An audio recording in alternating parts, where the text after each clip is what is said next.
Alright guys, welcome to the video. If you're a returning subscriber, I thank you for coming back and clicking on this video. Very much appreciated. If you're new to the channel, I certainly would encourage you to hit that subscribe button and hit the little bell. You guys know the drill. I'm sure you've heard it 1,000 times. You don't know what else I'm going to say? Hit the like button.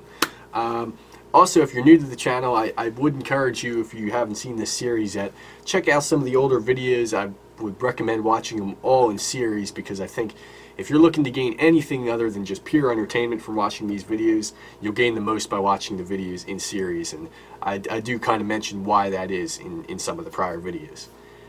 Now, this video I'm going to try and make a little bit different than the last one. I think what I'm going to do here is I'm actually going to play up front. I'm going to try and play for at least half the video, and then we'll come back to you guys and I'll just, share some things that I think I found helpful along the way. And the reason for that is, number one, it probably gets boring listening to my voice for 12 and a half minutes. And also, I don't want to lose sight of the one goal of these videos, which is just, tracking this progress for myself. So that way, at a later date, I can look back on it and remember the journey that I went through. So without further ado, I'm going to play you guys some tunes, and then we'll see you in a couple minutes. When I was 1983 was the best day of my life. 1989 vision. We didn't fuss and fight. When all the right dollars gonna be my vision. To find the reason things went wrong. Got to find the reason why my money's so gone. I got a Dalmatian, and I can still get high. I can play the guitar. Another sister shooting hair on Damaris. Deputies and free time seriously honest. The church wasn't honest. The state put the youth in a harness, creating hostility among us.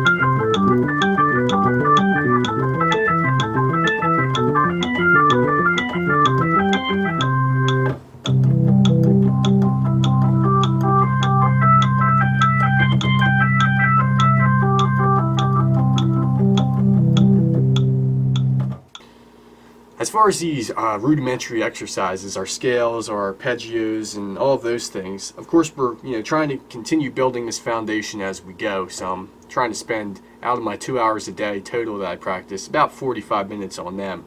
And some of them are pretty self-explanatory. I don't really have anything to add to them, like this. That exercise, it's just a matter of trying to continuously build up the speed and the the accuracy of it. One thing that I did want to comment on, actually two things. Number one is this ascending arpeggio exercise that I was working on. This little thing here.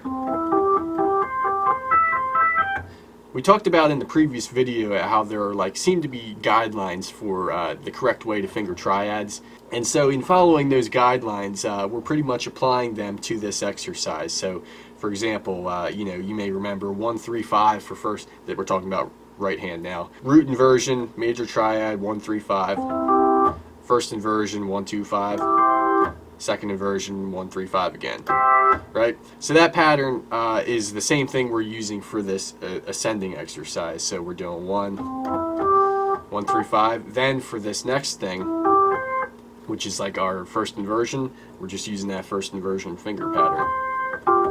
Second inversion, same deal. So that's the finger pattern I'm using for that, if anyone is curious. In the left hand, it's just the opposite. For the root inversion, it's 5-5-3-1. First inversion, it's still 5-3-1. And then you use that 5-2-1 in the second inversion here. And obviously that just has to do with the way your hands are shaped. It's the opposite here in the distance between the notes. It just makes the most sense to do that. So when we move on to the ascending exercise with this hand, we follow that rule. 5-3-1, 5-3-1, 5-2-1. Right? So that's all I have to say about that. I did want to just show you guys that in case you were wondering. Next thing I wanted to talk about is these major scales. Just something interesting I wanted to share with you guys, and if you already play this instrument, you already know this, but if you're a beginner, you might not. When I started learning bass, one of the things I thought was really cool about it is that you can take a pattern. If you learn a pattern to play a major scale or a pentatonic scale or any particular scale, once you know that pattern, you can move it anywhere on the neck and it'll play. You know, there's no thought involved, so you really don't even know. As long as you know what note you need to start on, you don't have to think about any of the other notes in the scale. However, with like an instrument such as trumpet, that's not the case. It still eventually becomes a point where you don't need to think about the notes and it's just the pattern. But the patterns for each scale are different, so it adds an additional degree of complexity to the learning process. When I was starting to, maybe think about learning this instrument, the piano, I thought that it was the same as trumpet and it would be, a lot harder than it was to learn to play the bass. Now that's no good reason to not do anything just because you think it's going to be hard. If you want to do something, you got to do it. And anything that's really rewarding in the end probably does require a lot of effort up front and a lot of patience.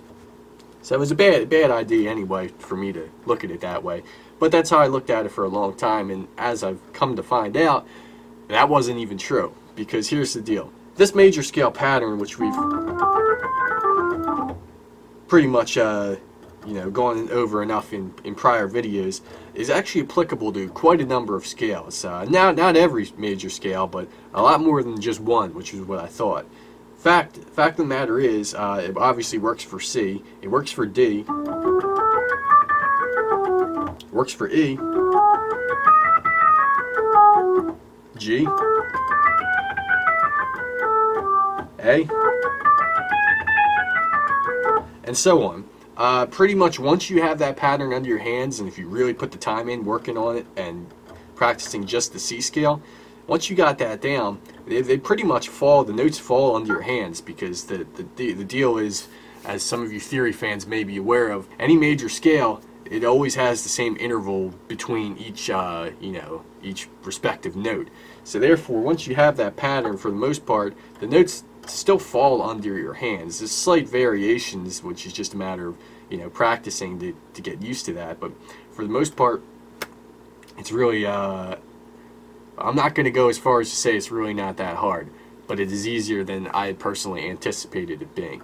So what I have to say about that is, number one, even if something is really hard, don't let that stop you. That's not a good reason. But the even bigger lesson is that there's a good possibility that something you think is going to be really difficult may not actually be as difficult as you make it out to be in your mind. And that could be what's stopping you from achieving all kinds of goals, not just music-related ones. Now, I just looked at the clock here, and it appears that we have miserably failed at accomplishing our goal of talking for less than half the video. Oh well, maybe next time. Now, you may have noticed these songs that I've learned them in a particular format, and that being left hand is playing a bass line, and the right hand is playing some sort of a simple rhythmic accompaniment. And you may wonder why I'm going about the songs in that particular way. Well, the reason being is I have a particular goal which I don't think I have shared with you. I guess you would call it really a short-term goal. We're only talking a couple months. But what it is that, as some of you already know, I'm a bass player and I play with a group. And last summer I had a number of opportunities to accompany a guitar player slash singer in like a reggae gig, just the two of us, a duo. And I mean, it worked pretty well actually, but I wish there was a way for me to bring more to the table, and so I realized that this instrument is definitely one way for me to do that. If I can play bass lines with my left hand and really do anything more with my right hand by this summer, I'll already be bringing more to the table than I was last summer. In doing so, I'm obviously still accomplishing a lot. Number one being is I'm developing rather quickly, I think, my hand independence. Obviously, if we're playing a bass line with one hand and a rhythm with the other hand, we're doing two things at once, which is a good first step. Now, the tricky part is when there's syncopation. So let me give you an example. The first song that I actually learned was this song you saw me play. Turn it up a little bit. Right? Now that bass line is actually a little bit tricky on its own because of the fact that you have that hand shifting taking place, but it's really just a matter of figuring out when to cross for that to be most efficient. So I just practiced that to the point where I could play it without looking and really without thinking about it. Then I moved to my right hand, and in that particular song there's really not much to it. All it does is that's it. Those two things by themselves aren't too difficult. It just becomes tricky when you try to do them together. Now fortunately for that song, which is what made it easier, is that there's no syncopation between hands. So I'll just slow this down real quick and you just watch my hands.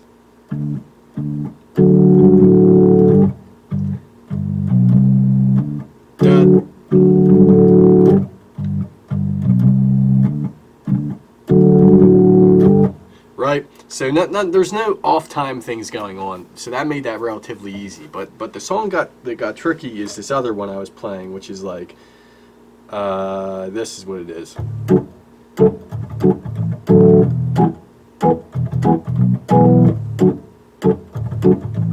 So the trickiest part of that song is this, that part in the middle of the bass line, because the first hit, right, the one and or 1, 2, depending how you're counting it, they hit together. So that's just like the other song. But the tricky part comes along when you have that the syncopation. And as you can see, I'm not having any problem doing it now, but the first couple times I was all over the place. It was not happening. And pretty much the way I was able to get that down is just by slowing it way down. I read music, so I actually wrote the notes out and you know, put lines where the downbeats and the upbeats were, so I could see where everything was falling, and that helped me. If you don't read music, obviously, I don't think it would help you too much, but that worked for me. And once I did that, and even if I hadn't done that, just knowing what the rhythms are, I practiced without having to worry about notes and individual fingers, just hands, right, tapping out the rhythm. And obviously it was way slower than that, more like.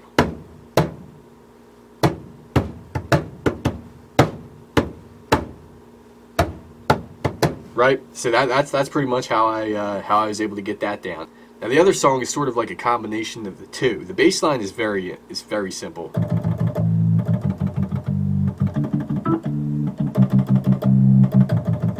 No shifting required at all, so that makes it easy. And the right hand is just playing half note chords, right?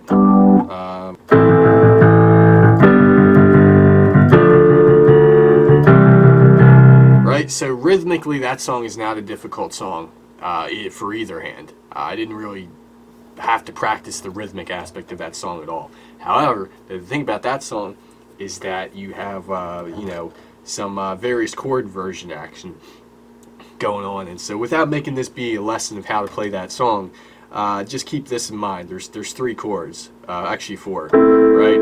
A minor, G major, D minor, C major.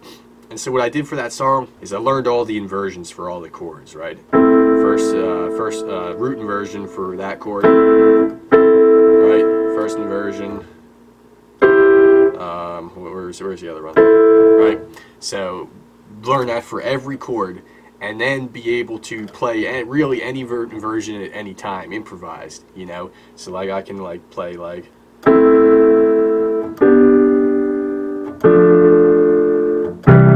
Right, so what I did there is I just played a different inversion for each chord, you know, instead of just playing like all root,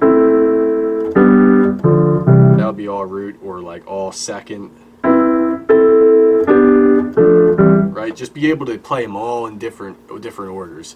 Now, as far as what the actual song does, I'm trying to more closely replicate that when I actually do it, but just for the exercise of it, try to mix it up a little bit more like that. So that's all I have to say about that, guys. You know, it's a lot of information in a short period of time, and I don't know if I should just make these videos a half-hour long, if that's how long they need to be, and let you guys skip through them, or if I should try and, you know, condense myself. In this segment here, I kind of just let it go. So I don't know. We'll figure it out one day. That's all I got to say about this, guys. You guys know the drill. I'll let you go. I'll let you get back to what you got to do. Thanks for watching.